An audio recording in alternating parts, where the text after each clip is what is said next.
حيا قيوما سميعا قديرا مدبرا بصيرا ونشهد أن لا إله إلا الله وحده لا شريك له ونشهد أن سيدنا ومولانا محمدا عبده ورسوله أما بعد فأعوذ بالله من الشيطان الرجيم بسم الله الرحمن الرحيم ألف لام ميم ذلك الكتاب لا ريب فيه صدق الله العظيم اللهم صل على سيدنا محمد وعلى آل سيدنا محمد وبارك وسلم. حق تعالی جل شانہ نے اس روئے زمین پر انسانوں کی صحیح رہبری کرنے کے لیے اور اس کی صحیح رہنمائی کرنے کے لیے کم و بیش 1,24,000 انبیاء کرام علیہ السلام کو اس دنیا میں نبی بنا کر مبعوث فرمایا.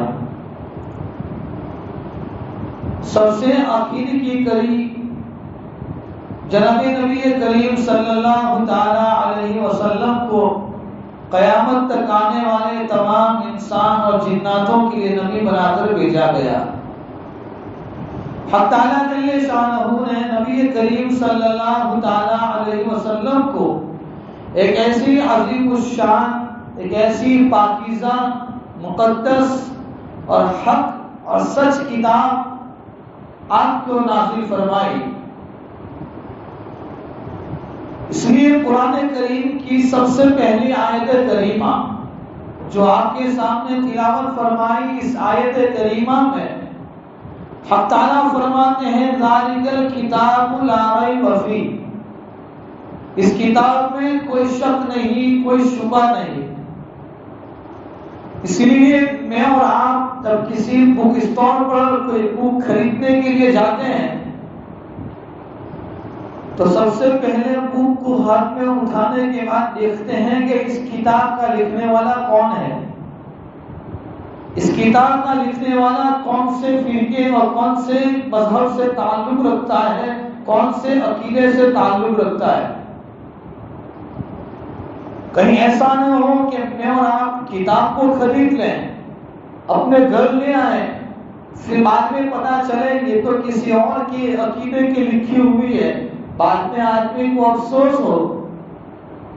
اس لیے قرآن ایک ایسی مقدس کتاب ہے، ایسی پاکیزہ کتاب ہے کہ قرآن کا سب سے پہلا صفحہ یہ قرآن کے کھلنے والے کو اس بات کی طرف پیغام اور سبق دیتا ہے کہ ایک قرآن کے پڑھنے والے تو جس کتاب کو کھول کر بیٹھا ہے اس کو پڑھتا جا، اپنے زندگی کو بناتا جا. میرے اندر جتنی باتیں ہیں وہ ساری کی ساری حق ہے، سچ ہے. دنیا ادھر سے ادھر ہو سکتی ہے، پہاڑ اپنی جگہ سے ہٹ سکتا ہے، آسمان اوپر سے نیچے آ سکتا ہے، زمین اپنی جگہ سے گر سکتی ہے، لیکن قرآن کا ایک ایک حرف، ایک ایک نقطہ، ایک ایک حرکت، ایک ایک حرف یہ حقوق وہی ہے جو قرآن کو اللہ نے جس حال پر اس کو نازل کیا ہے. اس موجودہ دور میں جہاں ہر آدمی پریشان، ہر آدمی حالات سے دوچار ہے، مجھے آج کی اس مبارک جمعہ کی مجلس میں ایک خاص بات کی طرف توجہ دینا ہے کہ جس وقت میں اور آپ جس حالات سے گزر رہے ہیں ان حالات میں ہر آدمی پریشان ہے، لیکن قرآن اللہ تعالیٰ نے ایک ایسی کتاب ہمیں دی ہے کہ جس کتاب میں قیامت تک آنے والے ایک ایک حالات اور ایک ایک پریشانی اور مصیبت سے نکلنے کے راستے ہیں. وہ تو ہمیں اس قرآن کی قدر نہیں، ہمیں اس کی اہمیت اور اس قرآن کے پڑھنے کی، قرآن کے پڑھانے والوں کی، قرآن کے سمجھنے والوں کی، قرآن کے سمجھانے والوں کی، قرآن کی تفسیر پڑھنے والوں کی، قرآن کی تفسیر پڑھانے والوں کی ہمارے اندر کوئی قدر اور کوئی اہمیت نہیں ہے، ورنہ ایک ایسی مقدس کتاب ہے کہ قرآن کی پہلی آیت کہتی ہے کہ پڑھتا جا، اس میں کوئی شک نہیں، کنفیوز ہونے کی ضرورت نہیں۔ کیوں؟ یہ کتاب کس نے اتاری ہے؟ یہ کتاب کی حفاظت کی ذمہ داری کس نے لی ہے؟ دنیا کے کسی مالدار نے نہیں لی، دنیا کے کسی بڑے عہدیدار نے نہیں لی، دنیا کے کسی خوبصورت انسان نے نہیں لی، دنیا کے اندر جس کی ویلیو اور لوگ جس کو سلام کرتے ہو، لوگ جس کی باتوں پر حاضر ہو جاتے ہو، اس نے نہیں لی۔ اللہ نے کسی کے ذمے اپنی کتاب کی حفاظت کا ذمہ کسی کو نہیں رکھا۔ اللہ نے اس قرآن کو اتارا ہے تو قرآن کی حفاظت کی ذمہ داری اللہ نے اپنے قبضے میں رکھی ہے۔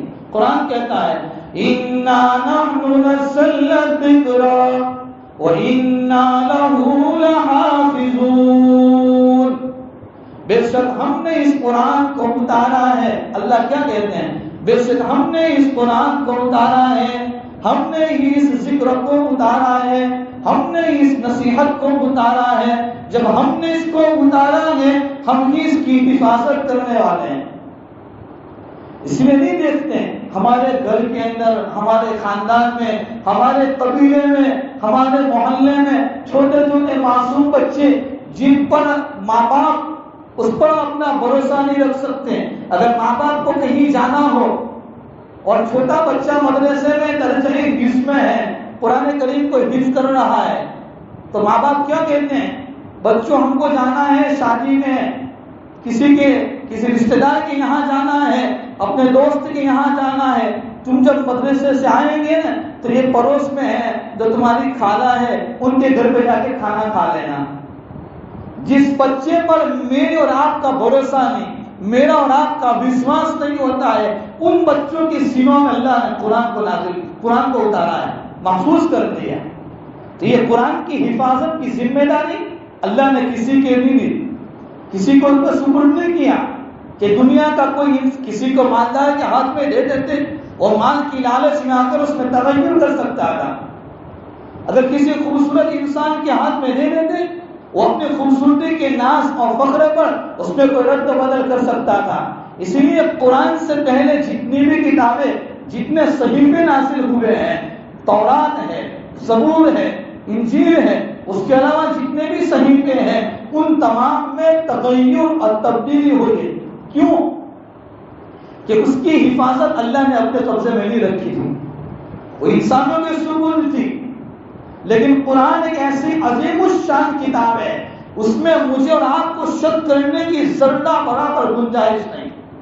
ایک کلپ چل رہی ہے جس کی وجہ سے لوگ پریشان ہیں، کہ جس میں یہ بتایا جاتا ہے کہ قرآن میں کئی آیت کریمہ ایسی ہیں جو پہلے نازل ہوئی تھی، بعد میں انبیاء اور صحابہ نے اس میں تغیر کیا۔ میرے بھائیوں یاد رکھو، ہمارا ایمان ہے، ہمارا عقیدہ ہے کہ یہ قرآن اللہ نے اتارا ہے، یہ کسی دنیا کے کسی انسان نے اس کو نازل نہیں کیا ہے۔ جب قرآن کو اللہ نے اتارا ہے، اللہ قرآن میں کہہ رہا ہے اِنَّا نَحْنُ نَزَّلْنَا الذِّكْرَ وَإِنَّا لَهُ لَحَافِظُونَ، کہ ہم نے اس کو اتارا، ہم اس کی حفاظت کرنے والے ہیں۔ تو اس میں آج تک کتنے سال ہو گئے ہیں، لیکن ایک ذرہ برابر ایک نقطے کا بھی اس میں فرق نہیں ہے۔ تو ہمیں پریشان ہونے کی ضرورت نہیں۔ آج تک دنیا میں کتنی طاقت ایسی آئی جس نے قرآن کو بدلنے کی محنتیں کی، قرآن کے اندر سے آیتیں نکالنے کی محنتیں کی، قرآن کو الگ الگ انداز میں لوگوں کے سامنے پیش کرنے کی محنتیں اور کوششیں کی۔ قرآن نہیں بدلا ہے، لیکن جس نے قرآن کو بدلنے کی محنت کی، اللہ نے اس کو بدل دیا ہے۔ تو جو قرآن پر اپنی انگلی اٹھائے گا، جو قرآن پر اپنی زبان کھولے گا، جو قرآن پر اپنی طاقت جتلائے گا، قرآن نہیں بدلے گا لیکن اس کی زندگی بدل جائے گی۔ تو یاد رکھو، قرآن ایک ایسی عظیم الشان کتاب ہے کہ جس کی یہ تو کیا ہے کہ ہم جس سماج اور جس معاشرے میں رہ رہے ہیں، ہم نے قرآن کو صرف پڑھنے کی کتاب سمجھا کہ کسی کے گھر میں کسی کا انتقال ہو گیا، مدرسے سے بچوں کو بلا لو اور سب کو بلا لو، یاسین کا ختمہ ہو گیا، بات ختم ہو گئی۔ مسجد میں عیسیٰ علیہ السلام کا بورڈ لگا دو، بات ختم ہو گئی۔ یہ کوئی صرف برکت کی کتاب نہیں، یقیناً قرآن کے ایک ایک نقطے میں، قرآن کے ایک ایک حرکت میں، قرآن کے ایک ایک حرف میں ہزاروں برکتیں ہیں جو ہم اندازہ نہیں لگا سکتے، لیکن ہم نے صرف اس کو محدود کر دیا۔ ہم پورا سال گزر جاتا ہے، کبھی قرآن کو اٹھانے کی توفیق نہیں ہوتی۔ اسی لیے جو آدمی صبح میں بیدار ہوتا ہے، پہلے کے بڑے بوڑھے جب قرآن صبح میں اٹھتے تھے، فجر کی نماز کے بعد قرآن کی تلاوت کرتے تھے، کوئی ایسی بیماریاں نہیں تھی، کوئی ایسے حالات نہیں تھے۔ آج ہم نے قرآن کو چھوڑ دیا۔ اسی لیے نبی کریم صلی اللہ تعالی علیہ وسلم نے فرمایا، ترکت فیکم امرین، میں تمہارے درمیان میں دو چیزوں کو چھوڑ کر جاتا ہوں، لن تضلوا ما تمسکتم بہما، اگر تم ان کو مضبوطی سے پکڑے رکھو گے، مضبوطی سے تھامے رکھو گے، تو پھر کیا ہوگا؟ دنیا کی کوئی طاقت تمہیں گمراہ نہیں کر سکتی، دنیا کی کوئی طاقت تمہیں اپنے ایمان سے نہیں ہنسا سکتی۔ اور کون سی دو چیز؟ ایک تو کتاب اللہ ہے، ایک نبی کریم صلی اللہ تعالی علیہ وسلم کی مبارک طریقے اور آپ کی مبارک سنتیں ہیں۔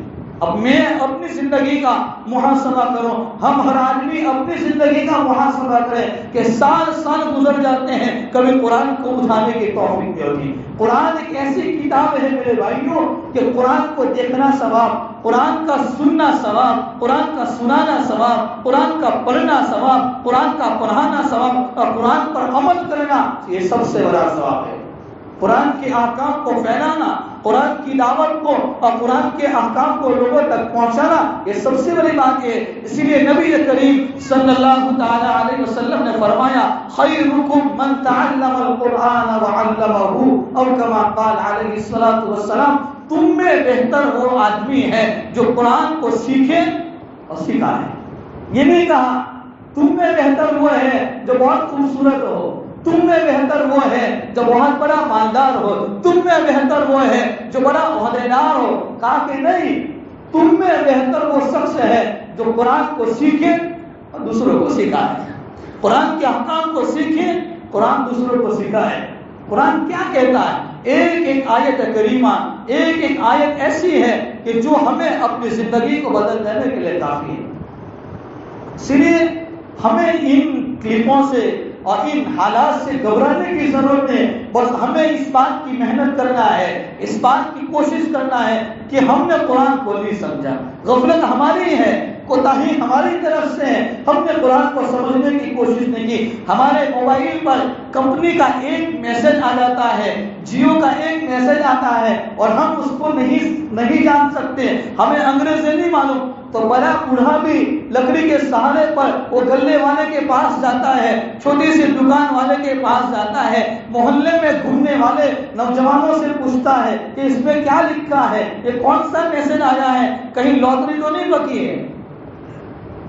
اور قرآن 1400 سال اور پوری زندگی کی تاریخ ہمیں بتاتا ہے، قرآن ساری زندگی کی حالت کو بتاتا ہے، یہ ہمارے رہبر ہے، یہ دستور حیات ہے، زندگی گزارنے کا ایک دستور ہے، زندگی بنانے کا ایک دستور ہے، اس میں ساری چیزیں موجود ہے۔ لیکن ہماری زندگی 40 سال کی ہو گئی، ہماری 35 سال کی ہو گئی، 50 سال کی ہو گئی، اب ہمارے پاؤں قبر کے اندر پہنچ گئے، لیکن کبھی ہمیں سورہ فاتحہ کا ترجمہ نہیں معلوم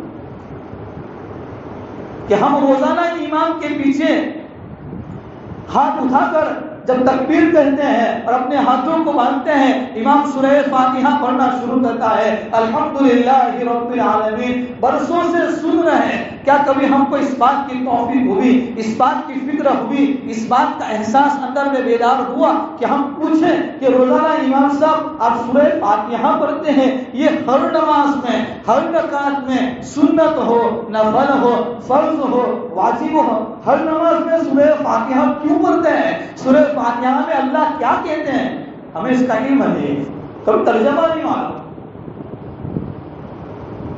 ہمیں جب وہ سورہ فاتحہ کا ترجمہ نہیں معلوم، ہمیں 10 سورتوں کا ترجمہ نہیں معلوم، ہم تحیات پڑھتے ہیں، اس میں دعائے معصورہ پڑھتے ہیں، تشہد پڑھتے ہیں، یہ ساری چیزیں پڑھتے ہیں، اس میں کیا کہنا چاہتے ہیں، کیا کہتے ہیں؟ اللہ تو کہتے ہیں جب امام سورہ فاتحہ پڑھتا ہے الحمدللہ رب العالمین، اللہ کی طرف سے اعلان ہوتا ہے میرے بندے نے میری تعریف کی، حمیدنی عبدی، میرے بندے نے میری تعریف کی، لیکن ہمیں نہیں پتا۔ تو سال گزر جاتا ہے۔ مختصر طور پر اس بات کا پیغام دینا چاہتا ہوں میرے بھائیوں، یہ رجب کا مہینہ ختم ہونے کے قریب ہے، شعبان کا مہینہ آ رہا ہے، ہم تو پھر رمضان میں ہی قرآن کو اٹھاتے ہیں۔ قرآن کو پکڑو، قرآن کو اٹھاؤ، روزانہ قرآن کی تلاوت کرنے کا ماحول بناؤ۔ ہمارے گھروں کے اندر روزانہ فجر کی نماز کے بعد کم سے کم آدھا پارہ تو قرآن کی تلاوت ہونا ہی چاہیے، اس کے بعد دوسرا کام جو بھی ہو۔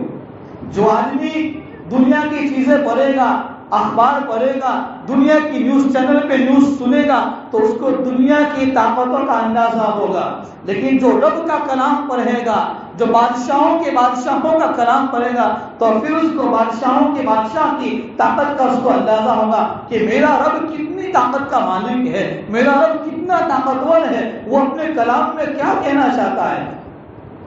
لا يأتيه الباطل من بين يديه ولا من خلفه تنزيل من حكيم حميد۔ کوئی بھی باطل چیز اس قرآن پر حملہ نہیں کر سکتی، قرآن پر کوئی حملہ نہیں کر سکتا، قرآن نہیں بدلے گا، قرآن جیسا کا ویسا ہے، وہ تا قیامت ویسا ہی رہنے والی کتاب ہے۔ ایک ایسی مقدس کتاب ہے، قرآن کے احکام، قرآن کے مسائل، قرآن پہ جو فضائل، سورہ یاسین کے پڑھنے کی فضیلتیں، پورے قرآن کے پڑھنے کی فضیلتیں، قرآن ہمیں کیا پیغام دیتا ہے، ہمیں ان موجودہ دور میں قرآن کو سمجھنے کی ضرورت ہے۔ اس لیے کہ قرآن اللہ نے اتارا، جب یہ لفٹ ہے، یہ قرآن گویا کہ ایک لفٹ ہے، یہ آسمان سے آئی ہے، جو اپنے آپ کو اس سے چمٹا لے گا، قرآن کے ساتھ وابستہ کر لے گا، تو یہ آسمان سے آئی ہے تو پھر جو اس کے ساتھ چمٹ جائے گا، اپنے آپ کو اس سے وابستہ کر لے گا اور ان کے ساتھ اس کا تعلق ہو جائے گا۔ ہم ارادہ کریں کہ انشاءاللہ روزانہ قرآن کریم کی اب تلاوت کرنے کا اہتمام کریں گے۔ جو قرآن کو پڑھنا نہیں جانتے، ابھی کچھ نہیں گیا ہے، جو صبح کا بدکا ہوا شام کو واپس آ جاتا ہے، اس کو بدکا ہوا نہیں کہتے ہیں۔ ہماری زندگیاں گزر گئی، لیکن اگر ہمیں قرآن پڑھنا نہیں آتا، جاؤ مسجد کے امام کے پاس، حافظ کو پکڑو، کسی عالم کو پکڑو، اپنی حلال کمائی دوسری جگہ لگاتے ہیں، تو پھر ہم ان کے پیچھے اپنی کمائی خرچ کر کے ہم قرآن کو اتنی مقدس کتاب کو کیوں نہیں سیکھیں گے؟ جو آدمی قرآن کے اوپر عمل کرے گا تو پھر کل قیامت کے دن یہ قرآن ہماری سفارش کرنے کا ذریعہ بنے گا، یہ ہمیں لے جائے گا جنت میں۔ ورنہ قرآن بھی کہے گا مجھے تو سجایا تھا، مجھے تو بڑی بڑی الماری میں رکھا تھا، تاکوں میں سجایا تھا، اور مجھے جب گلاف پہ چڑھا تھا مجھے ایسا رکھ دیا تھا، کبھی مجھے اٹھانے کی کسی کو توفیق نہیں ہوتی تھی۔ ہم ہر آدمی اپنی زندگی کا محاسبہ کریں کہ گزشتہ سال رمضان میں اور اس سال یہ رمضان کا مبارک مہینہ ہم قریب آ رہا ہے، کیا پورا سال گزر گیا؟ کیا کبھی کتنے نوجوان ایسے ہوں گے کہ جو پورے سال میں بھی ایک مرتبہ قرآن کو نہیں پڑھتے؟ افسوس ہے۔ پھر اگر قرآن کی تعلیمات کو ہم چھوڑ دیں، قرآن کی تلاوت کو چھوڑ دیں اور ہم پریشان ہو جائیں، مصیبت اور حالات سے دوچار ہو جائیں، ہم کیا تعویذ سے پھر صحیح ہو جائیں گے؟ کسی کی تعویذ کام نہیں کرے گی، کسی کا وظیفہ کام نہیں کرے گا۔ سب سے پہلا وظیفہ، سب سے بڑی تعویذ اور سب سے بڑا نسخہ یہ ہے کہ قرآن کی تلاوت کو زندہ کریں۔ قرآن اپنے گھروں کے اندر قرآن کے ماحول بنائیں، اپنے بچوں سے، جو ہمارے مکتب میں بچے پڑھنے جاتے ہیں ان سے بھی قرآن سیکھیں، اور اپنے گھر کی مستورات، اپنے بیوی بچوں کو یہ قرآن کی پیغام پہنچاؤ تاکہ یہ بھی قرآن کی تلاوت کرنے والے بنے۔ ہمارے گھر کا ہر فرد یہ قرآن کی تلاوت سے غافل نہ ہو۔ اللہ تعالیٰ مجھ اور آپ کو صحیح معنی میں قرآن کو سمجھنے کی، اس کو سمجھانے کی، اس پر عمل کرنے کی، اللہ ایک دوسروں تک ان باتوں کو پہنچانے کی ہم سب کو توفیق کامل عطا فرمائے۔ دوستو، ایک مبارک عمل آپ کو لے کر جاتا ہوں۔ آج ہر آدمی پریشان، ہر حالات سے دوچار ہیں۔ ہر آدمی ان حالات میں باوضو رہنے کی کوشش کرے، 24 گھنٹے وضو کی حالت میں رہو۔ جو آدمی وضو کی حالت میں رہے گا، اللہ کی محبت سب سے پہلے اس کے دلوں میں آئے گی۔ دوسرے نمبر پر ہے برے خیالات۔ آج کل نوجوانوں کو بہت سارے برے خیالات اس کو پریشان کرتے ہیں، موسیٰ نماز پڑھتے ہیں اور دل نماز میں نہیں لگتا، برے برے خیالات وساوس آتے ہیں، کام کرنے جاتے ہیں لیکن کام میں دل نہیں لگتا، میں اپنے کام کے لیے جا رہا ہوں لیکن ایسے خیالات گھیر لیتے ہیں، پریشان ہو جاتا ہوں، تو اللہ کی محبت آئے گی، برے خیالات برے وساوس سے اللہ اس کی حفاظت کرے گا، اور بیماری سے، ہر چھوٹی بڑی بیماری سے اللہ حفاظت کریں گے۔ اور سب سے بڑا مسئلہ جو اس وقت میرا اور آپ کا روزی روٹی کا، ہر آدمی پریشان ہے روزی روٹی کے لیے، تو اللہ تعالیٰ اس کی وجہ سے روزی میں خوب برکتیں دیں گے۔ اور علماء نے لکھا ہے کہ اس باوضو رہنے کی وجہ سے جو آدمی قرض میں مبتلا ہوگا اللہ اس کو قرض کی ادائیگی نصیب فرما دیں گے۔ اللہ مجھے ہم تمام کو عمل کی توفیق عطا فرمائے۔ وآخر دعوانا الحمدللہ رب العالمین۔